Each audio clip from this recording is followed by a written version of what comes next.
These mistakes are keeping you stuck in clutter. Mistake number one is thinking that you can organize before you declutter. Here's the thing, you can't organize clutter. So many of us make a big mistake by just buying a bunch of totes and then thinking once we organize things into those totes, our home will be better. No, you need to declutter that stuff so that it is easier to organize in the long run. And then when you have less stuff, it's just easier to look around and it's easier to organize. Another big one is trying to tackle decluttering your whole house in one huge marathon. Take this shelf, for example. Say I were to go here and then I jumped over to the garage, which, oh my gosh, would be a nightmare to work through. Then I went up to my bedroom, then I came down to the kitchen. That would be so much, that would be exhausting. And I promise you, I would burn out before I got the job done. Instead, what I like to do is go through things one space and one room at a time.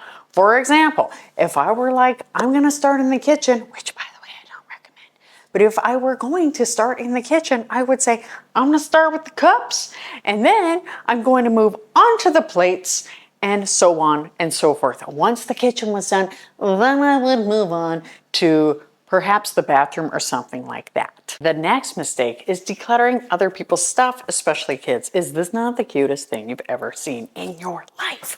Probably not. Okay, now when we declutter other people's stuff, especially kids, number one, we're robbing them of the opportunity to learn how to declutter. What we can do is join them while they declutter and help guide them through the process. The second problem is that you might burn some serious trust bridges if you go ahead and start decluttering their stuff, and they are not going to like that. Even if they struggle to let things go, I mean, maybe you can run in there and do garbage here and there, but sometimes in some kids, they really struggle with even letting that stuff go. As for spouses, I get this comment all the time. It's best to just let your spouse handle their own stuff. Now, I know some people's husbands or wives really don't want them decluttering anything, even from the house. That's why I like to start with my own stuff and then gingerly pick things that really they're not going to probably mind.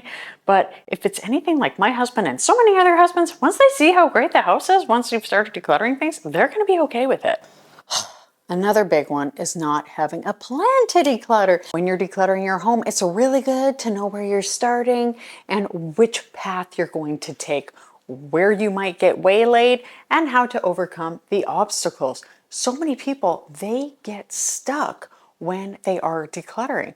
Certain things are getting in their ways, like mindset issues, beliefs, generational things, like lessons our parents taught us through no fault of their own that have really made it hard to declutter.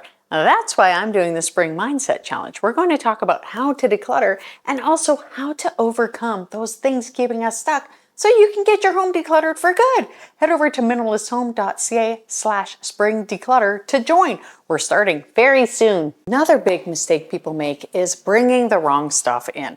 Now, when we are shopping for things, because we're probably still going to shop, we're still going to give gifts, we're still going to receive gifts, quite often, we're not asking the right questions. One of those questions might be, where am I going to keep these things when I get them?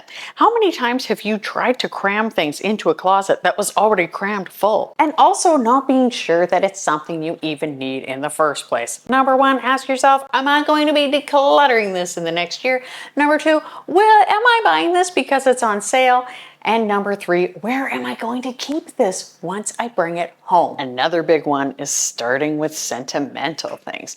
These are sentimental to me. These are things that were my dad's, and when he passed away, I knew I was going to keep a couple of his things. I did not keep all of his things, but let me tell you something. Don't start with the sentimental things. When you're looking at your journey, like we talked about before, you're going to start in a spot that feels pretty neutral and is not going to make you feel sad or guilty when you're decluttering. Sentimental things are not the place to start. You need to really get those muscles going before you start decluttering. anything even close to sentimental or that will make you feel bad. Another big one is not assessing your why you want to declutter in the first place. Now, a lot of people, they see piles of clutter and they're like, I got to get rid of that. I totally get it. Well, that's one great reason why. But another thing you can do is take out a pen and a paper and write down your reasons. For example, maybe you want to walk into your kitchen and have it easy to cook so that you don't have to clean first and that you can easily reach things. The drawers and cupboards and everything aren't crammed full. There aren't a bunch of things in there that you're not using, so that's easier. So life is easier. Number two, maybe you're recognizing that your home is making you feel stressed because there is so much clutter in it. Totally understand it. I have been there myself. Number three, I want you to write down how the clutter is making you feel. So whenever you walk into a room that's cluttered or you open a closet that's cluttered, write down how that makes you feel. There are your whys. Another big one is perfectionism. So many people, before they start decluttering, they think, okay, I need to be doing this the right way. So they want to make sure they have the right bins and boxes, they have the exact right strategy, that they have the exact right charity to be bringing things, instead of actually realizing that, yes, just figure out what your journey is, what your path is, and just get going. It doesn't need to be perfect. You just need to start. And the other thing is, when you're going through your kitchen, for example, once you're done and you think, okay, well, there's still got to be stuff I can go through again. Don't go through it again. Just continue on your journey and then you can do it later, because there's one more mistake a lot of people make. A lot of people make the mistake of not maintenance decluttering. Once you get your home decluttered, bravo to you. You still are gonna need to continue to declutter. Stuff still comes in, gifts still happen, we still buy things, clothes wear out. We still need to declutter. You need to maintenance declutter. Check out this video here. I go into all about how to declutter, and you will definitely find some tips on maintenance decluttering in there too.